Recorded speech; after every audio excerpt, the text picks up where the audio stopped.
fizeram mal para o espiritismo, desvirtuaram o espiritismo, trabalhando de graça. Prejudicaram o espiritismo de graça, sem ficar com R$1, prejudicaram do mesmo jeito. Então, para a gente ver como uma coisa não tem relação com a outra. A gente tem que aprender a separar, né? Essa coisa hoje em dia da sociedade, das classes sociais ou materiais, uma querer odiar a outra, essa coisa, que é estimulada, como a pessoa, por ser de determinado contexto, ela é necessariamente inimiga uma da outra, isso aí está destruindo a nossa sociedade. Está destruindo. Sendo que a gente devia estar justamente discutindo sobre ter uma sociedade melhor, mais justa, que o trabalho traga mais progresso, que o trabalho traga mais justiça e que a justiça traga um trabalho que traga mais progresso. A gente devia estar discutindo isso, a ética da coisa. Mas a gente está discutindo a coisa em si como boa ou ruim. E aí está todo mundo se matando, brigando, e não vai chegar numa solução. O Espiritismo já mostrou isso lá no século XIX. Se a gente não colocar a parte ética na jogada, não vai adiantar. Eu tentar criar leis, simplesmente achar que através da lei e da política eu vou resolver os problemas sociais, não vou. Por quê? Porque em todos esses contextos são sempre espíritos imperfeitos com seus interesses pessoais. Então, se eu achar que determinada classe ou determinado ideal político é a representação do bem, eu vou estar sempre errando. Porque a questão não é a ideia, mas as pessoas que usam a ideia. E como é o espírito imperfeito, ele vai poder sempre, por melhor que seja a ideia, ele vai poder sempre subverter os meios. Sempre. Porque é o espírito imperfeito. Então, por isso que só a moral não basta para o espírito imperfeito, é óbvio, se a gente não tivesse as leis, a sociedade seria um caos, a gente precisa da lei, mas é uma ilusão achar que só a política e as leis vão dar conta, sem a ética, sem a moral. Também é outro equívoco, que as pessoas não param para pensar, porque não vai dar conta. Se a gente não começar a trabalhar a questão da ética, como o Espiritismo está colocando aqui, né? A prática da moral no contexto social que você está inserido.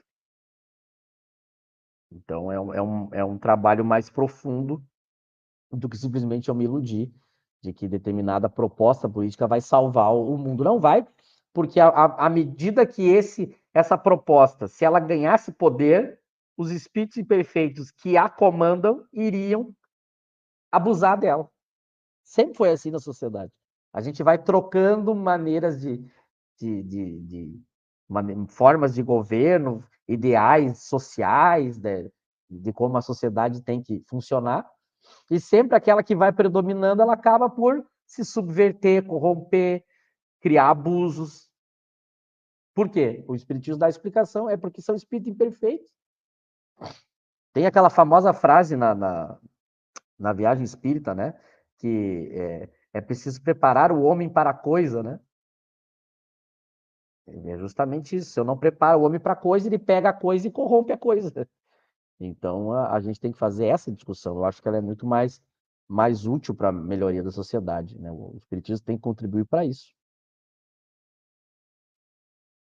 E é importante ressaltar essa questão do uso do dinheiro, né? Porque, por exemplo, tem projetos excelentes que eu vejo, por exemplo, eu vou citar o Kardec Play, né?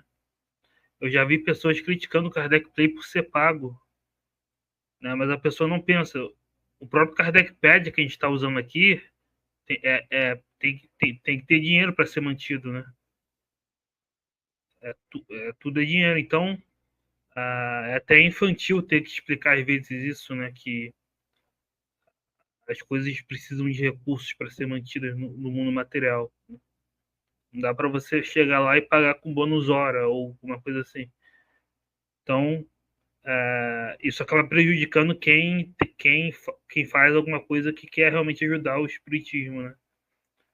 E precisa ser alguma coisa que tenha qualidade e impacto, né? Enfim, tem aqui uma pergunta do Thiago Silva. A crença de que as pessoas com grandes bens materiais não entrarão em evolução é bem forte. mas seria pelo grande apego material ou pelo certo orgulho gerado pelo dinheiro? Michel quer responder ou José? Deixa eu falar. Eu falo um pouquinho, o José fala, eu já falei demais, mas é que a questão não.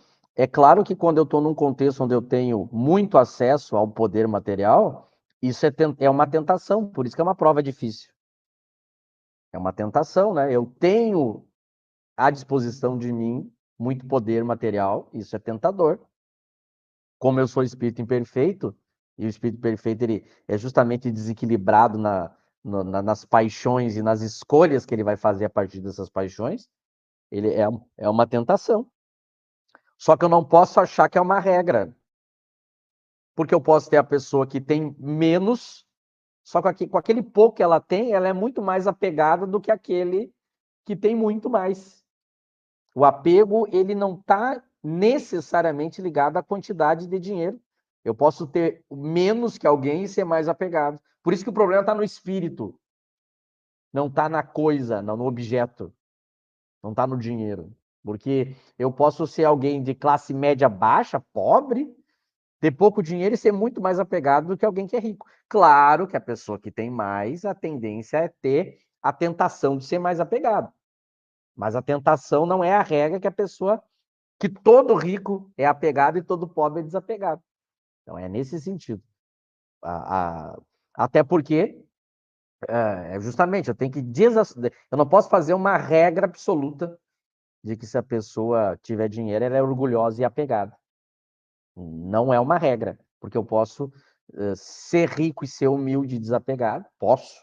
É quando eu venço a prova. E como eu falei aqui, eu posso ser um pobre e ser orgulhoso. Posso ser orgulhoso. Até porque o orgulho ele não é também só com relação às coisas materiais. Tem um caso da Revista Espírita de um mendigo, né? Que ele tinha pose, ele tinha hábitos e trejeitos de alguém da nobreza, mas era um mendigo. E aí, quando ele morre, ele é evocado, né? Porque eles querem fazer um estudo psicológico. Como é que pode alguém que era um mendigo a vida inteira, ele tinha a finesse, a pose de alguém rico. E a gente conhece isso, pelo menos eu já vi muitas pessoas que elas são extremamente pobres, mas elas têm. A gente brinca, né? Fulano é pobre, mas tem alma de rei, de rico. Mas isso o Espiritismo explica, né? Aí, quando evoca esse mendigo, ele diz que na outra encarnação ele era um dos ricos daquela sociedade ali que ele vivia. Então, nossa, o trijeito permaneceu. Então, uma coisa não tem ela não está obrigatoriamente ligada à outra, né? Então é isso que a gente tem que aprender com a doutrina espírita. Passo para vocês. Não, acho que foi bem respondido, né? Para o Espiritismo não existe essa ideia de que o dinheiro é intrinsecamente mal e a pobreza é intrinsecamente virtuosa.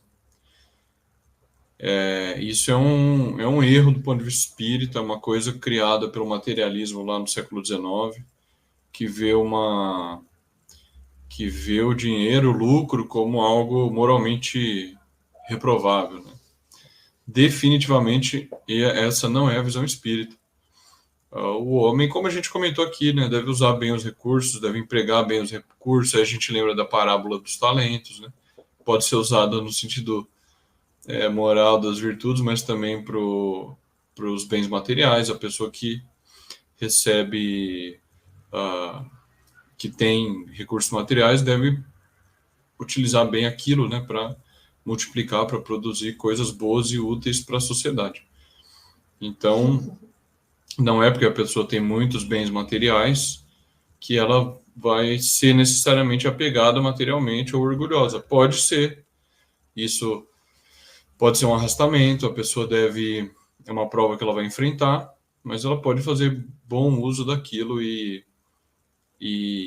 passar com dignidade pela prova, né? Esse outro pensamento que eu falei, que vem do materialismo do século XIX, é realmente como o Michel comentou, que vem suscitando conflito dentro da sociedade, causando as desgraças que a gente vê por aí, né? Então, o Espiritismo